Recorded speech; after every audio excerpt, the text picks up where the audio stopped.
Another exercise borrowed from fitness that we really love is called bear crawl, and it comes in a couple different names, and it's sometimes used in yoga classes, but it's a great core strengthener. So we're having a stable spine.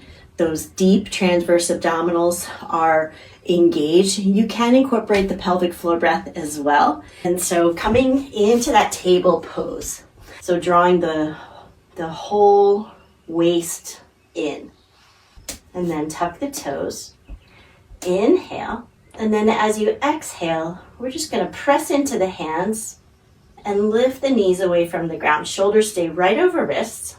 Gaze is like ahead of your mat so the chin's not tucking in. Find the breath.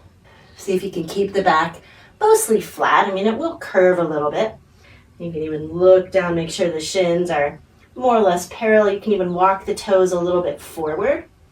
And then I usually like releasing into a downward facing dog. And pedal through the feet. You might sway. So let's combine bear crawl with the pelvic floor breath.